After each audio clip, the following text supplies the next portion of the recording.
Troisième vidéo sur les machines de Turing déterministes où on va voir les notations formelles pour ce qui est calcul, langage accepté, langage décidé, etc. Ce qu'on appelle une configuration dans une machine de Turing, c'est un triplet de la forme U où U est un mot, Q est un état et V est un mot.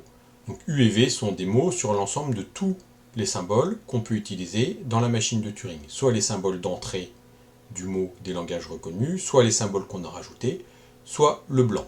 Et Q est bien sûr un état de la machine. Par exemple, si on veut coder le fait que le ruban contient ceci, avec que des dièses à gauche et à droite, et le mot AB, B, B, AB, avec la tête de lecture qui pointe sur le deuxième B, la troisième lettre du mot, en étant dans l'état Q, on aura une transition. U, c'est AB, c'est-à-dire que le mot qui est avant.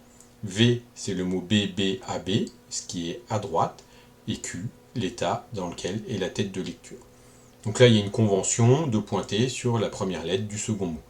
Peut-être que vous trouverez des ouvrages où on va pointer sur la dernière lettre du premier mot. Donc ça change un peu les définitions, mais ça ne change rien au fonctionnement. Donc on impose que la première lettre de V, de U, s'il n'est pas vide, que la première lettre de U ne soit pas un blanc. On prend le mot le plus court qui code ce qu'il y a sur le ruban, parce qu'on pourrait rajouter autant de blanc qu'on veut.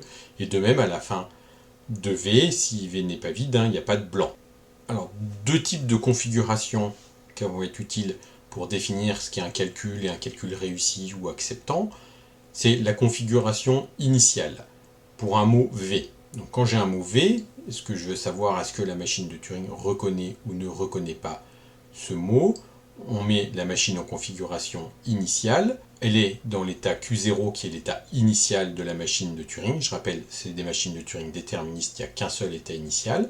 Et on est au début du mot. Donc le mot V est écrit sur le ruban, on pointe dessus, et le mot U, c'est le mot vide, parce qu'il n'y a rien écrit à gauche. C'est ce qu'on appelle la configuration initiale pour V, pour la machine de Turing. Et une configuration est dit finale si la tête de lecture est sur un état final. Peu importe ce qu'il y a sur le ruban, peu importe U et V, tout ce qu'il faut, c'est que l'état sur lequel est la tête de lecture est un état final. Donc ça, c'est un exemple de configuration initiale pour le mot A, B, B, B, AB. La notion de configuration consécutive. On dit que deux configurations, C1, C2, donc deux triplés comme on a vu avant, mot, état, mot, sont consécutives, qu'on note en général comme ceci, si on passe de C1 à C2 en utilisant une transition de la machine de Turing. Donc ça, c'est une définition qui est informelle, on définira un petit peu mieux après. Donc par exemple, si on a une machine de ce type-là, qui est dans cette configuration, c'est-à-dire que sur le ruban, il y a écrit le mot ABBBAB, la tête de lecture est sur le second B, la machine est dans l'état Q1.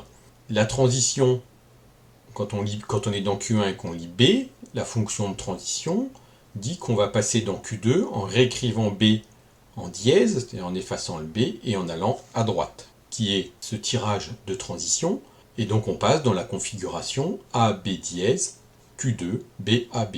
Donc cette notation, ça correspond au fait d'utiliser une transition dans la machine de Turing. Ça peut s'écrire formellement, ce que j'ai fait là, en disant, si j'ai U à gauche, je suis dans l'état Q1, et je pointe sur le A suivi de V, et que je lis une transition. Quand je lis Q1 et que je lis A dans la machine de Turing, je passe en Q2, je change le A en B et je vais à droite. Je vais là, Q1, ce A là va devenir un B qui est ici, et comme la machine va à droite, le B il passe de l'autre côté, et GV. Et on peut faire pareil pour tous les autres cas.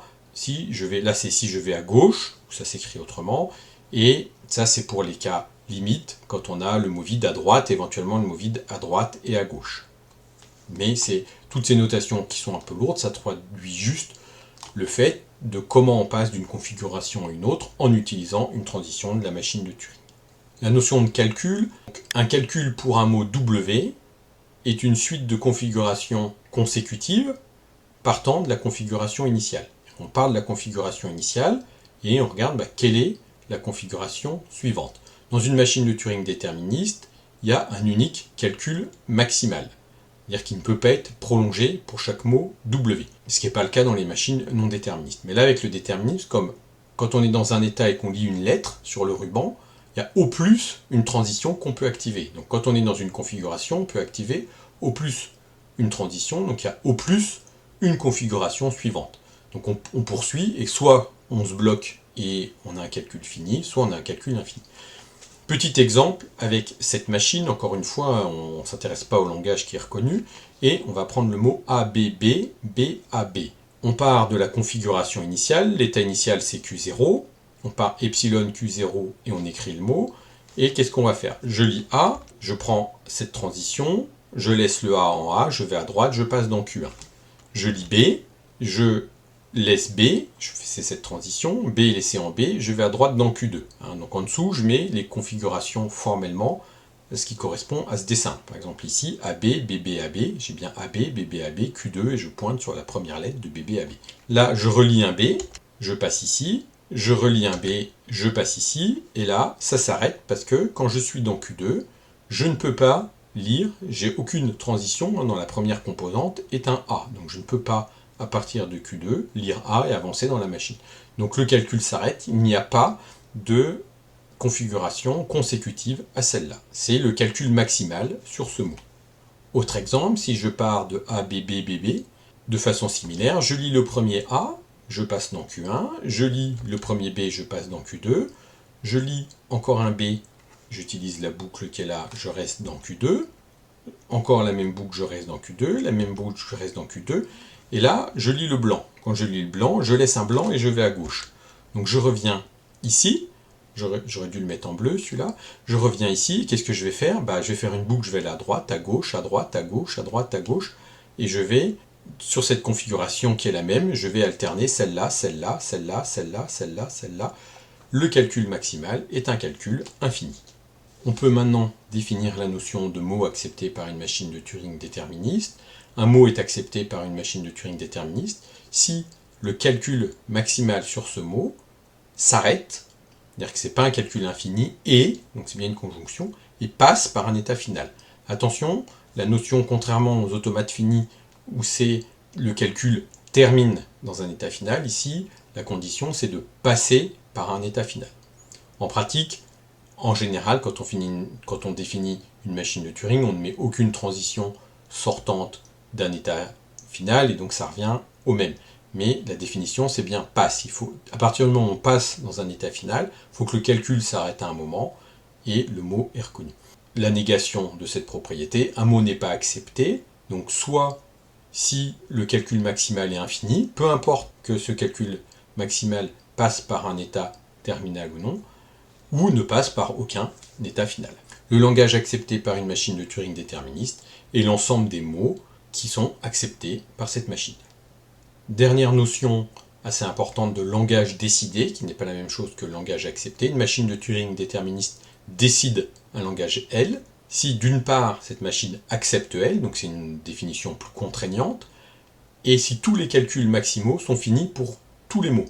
Pas seulement pour les mots acceptés, parce que dans la définition de langage accepté, c'est sur un mot qui est accepté que le calcul maximal doit être fini. Là, c'est pour tous les mots, même ceux qui ne sont pas acceptés par la machine. Et c'est une définition qui est restrictive, c'est-à-dire qu'on peut construire des langages qui sont acceptables par une machine de Turing, c'est ce qu'on appelle des langages récursivement énumérables, et qui ne sont pas nécessairement décidés par une machine de Turing.